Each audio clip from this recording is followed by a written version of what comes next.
Hi, everyone. Welcome back to Adair Live. My name is Gabby Gately, and I am part of the marketing team here at Adair. Today, my co host is Jay once again. So, welcome back, Jay.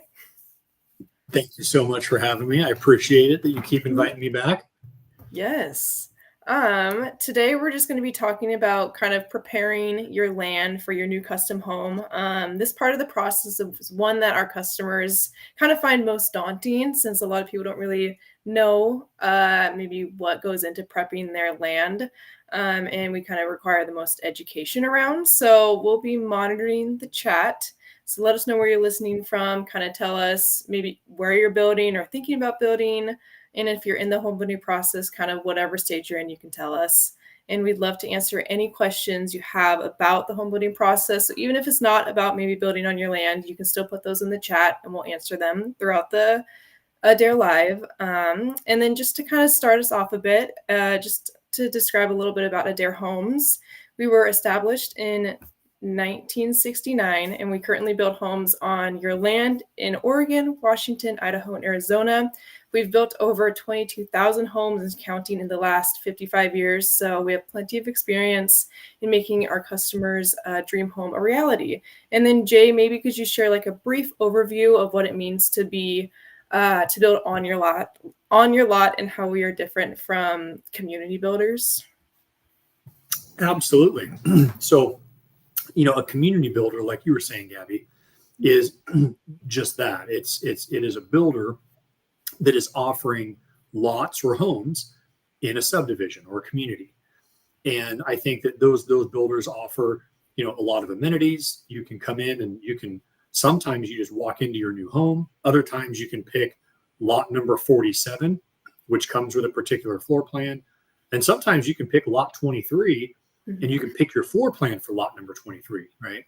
But here at Adair Homes, we are truly, using your words, a on your lot builder, where we don't have subdivisions or property. We're truly building your custom home on property that you either own or are looking to buy. So much more flexibility. Mhm. Yes. Um, let's see. And I will apologize. My camera and audio is very weird today. So just look at Jay if it becomes annoying. But let's talk about land. And I have a couple questions laid out, but if anyone else has questions throughout the Adair Live, then we'll also answer them. But just kind of to start out, if someone is wanting to maybe start the process and they are dreaming of building a home on their land, but they don't have land, what's kind of like the start of that process? Can they still talk to one of our branches if they don't have land? Absolutely. Absolutely. So for the majority of on your lot builders, like Adair, you do not need to have property. Okay. All you need is a vision. And I would say that it's very, very common for the team here, specifically to Deer Homes, to interact with customers that walk in and say, listen, I'm not happy with my current housing situation and I'm looking to change my current housing situation. I cannot find anything on the existing home market that I can either afford or want to afford. And I'm really looking at building. And I'd really like to build a 2,500 square foot home in this general area. And I think that, Gabby, you can have really, really robust conversations around that. We can, as a builder, we can talk about site development. So hopefully we'll get into that later in this call, on how much it's going to cost to like develop a piece of property. We can dive into floor plans and say, okay, Gabby, so then you mentioned single story, so like which of these floor plans do you like best? And when you leave the meeting, you can have a very good understanding of what the home is going to cost. And then at the very least, you now have kind of a good understanding of a remaining budget on what you're trying to find land for, Mhm. right? So do not need land to come in and engage a builder. Yeah, that's perfect. I know there's a whole bunch of families that haven't had land before they came in, but we have a whole design center that you can even just start the process. So it's really nice.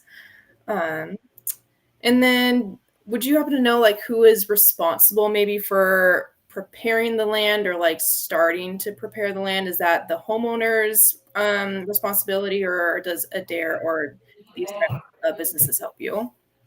Yeah, that's actually a really good question, and I think that for anybody watching, you want to get clarity on the builder that you choose to use. Some builders, they will require that you as the homeowner, right, you're Mhm. responsible for clearing the land and preparing the land and doing that, um, which is totally fine. Adair, we used to operate that way under those terms, and there are absolute advantages for it.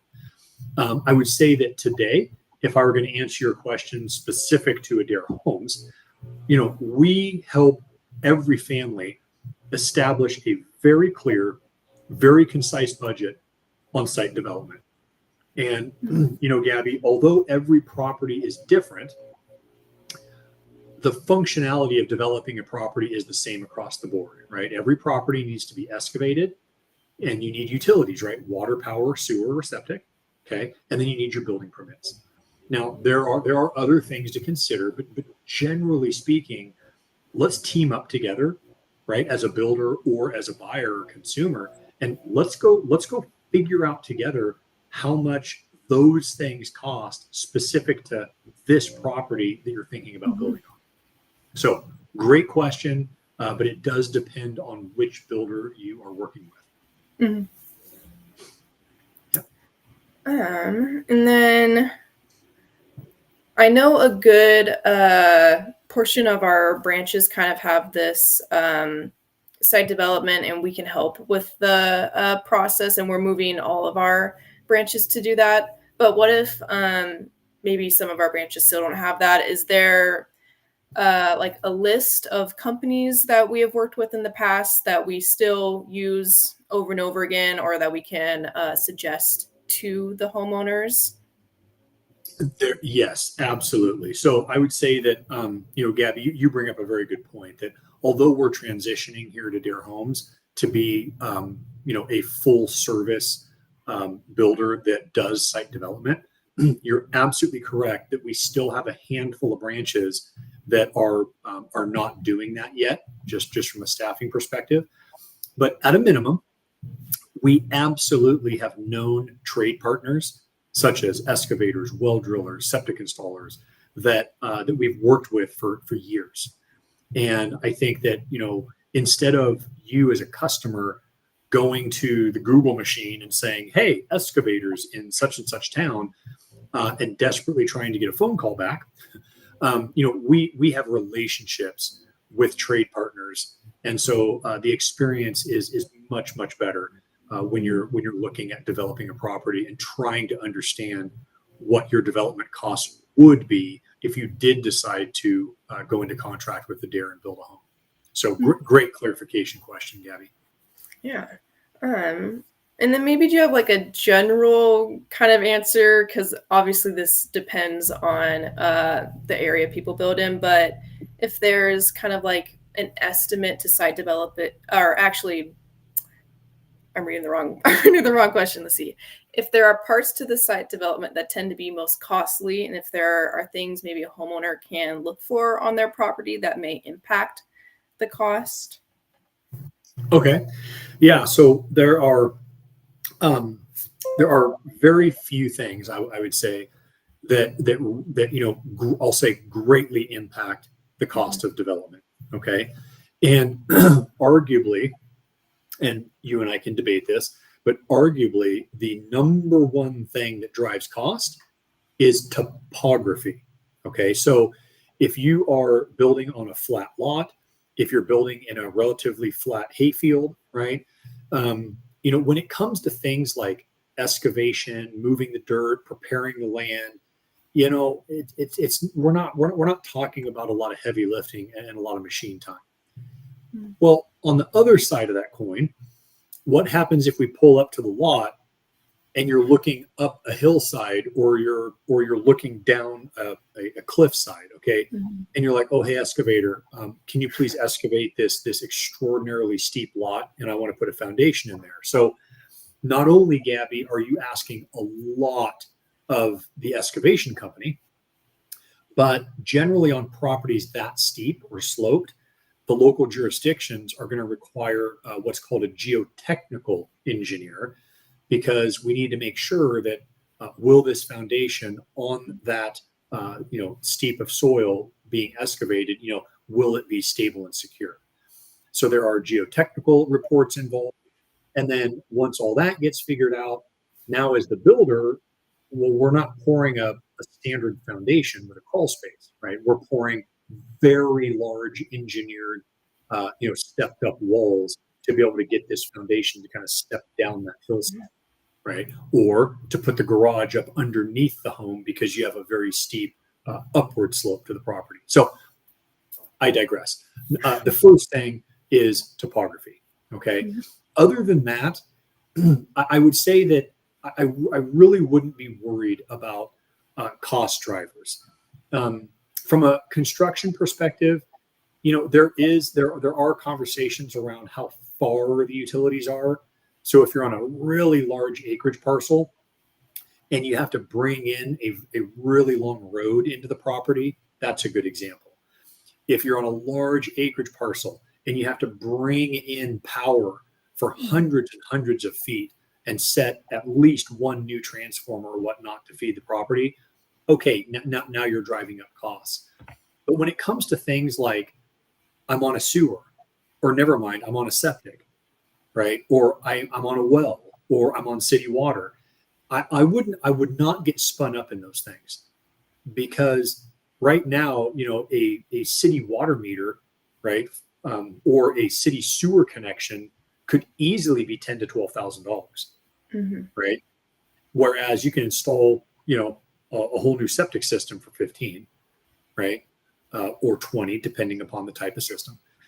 And same thing with a well. Well drilling is obviously much more expensive than having a city water meter set, but now you don't have a water bill, right? So don't worry about septic versus sewer, well versus water. It really is topography and how far off the road you're going to be building. Those are the two cost drivers. Yeah. And then for our homeowners, for kind of a site evaluation, do they have to find someone to do that before they maybe start the process with us, or does Adair go out to their property and help them with that? Oh, I feel like you're just teeing up these questions so easily for me. So here at Adair Homes, once you found a property that you are considering building on, whether you own it or you're looking to purchase it, right? Doesn't matter.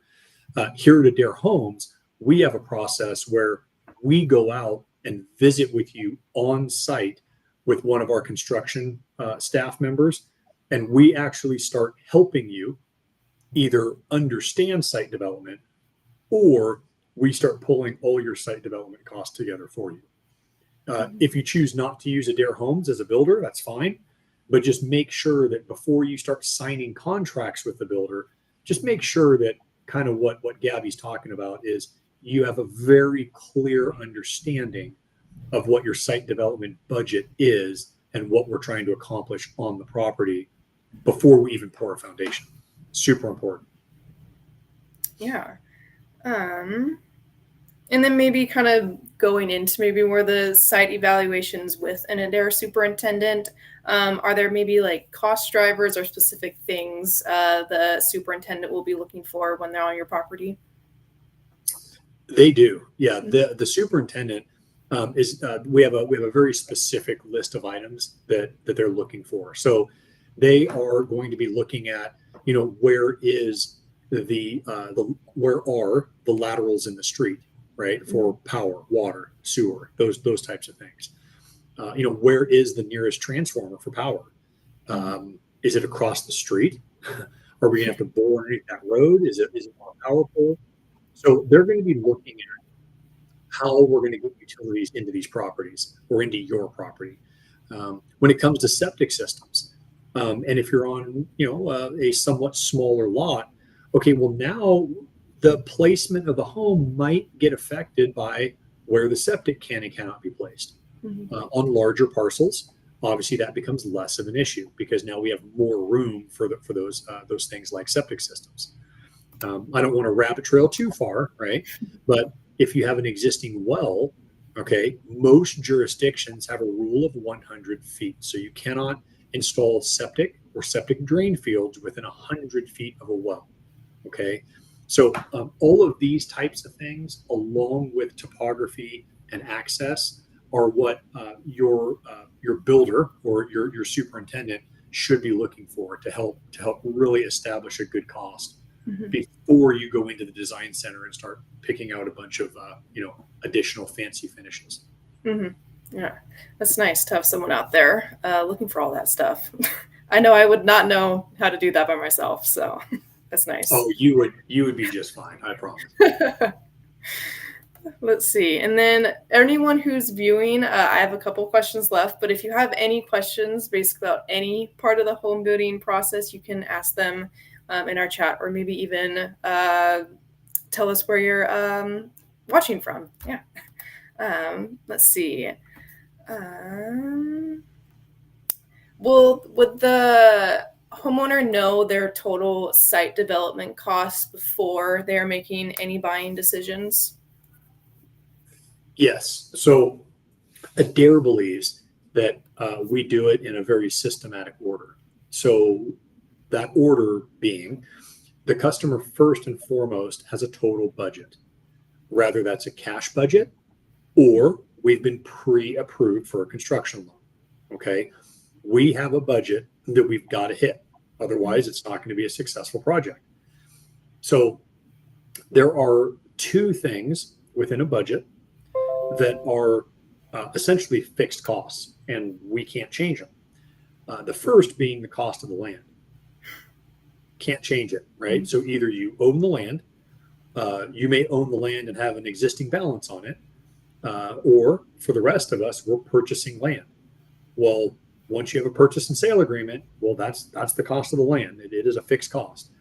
When it comes to site development, we kind of look at that as another somewhat fixed cost. Yes, we're happy to shop excavators and well drillers and septic installers to understand who's going to give us the best value.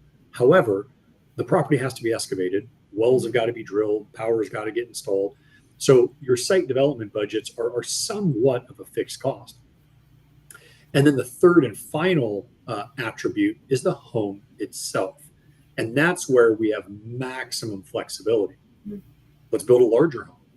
Let's build a smaller home. Let's not do the patio cover. Let's build a bigger patio cover. Let's do quartz floors. No, I'm exaggerating.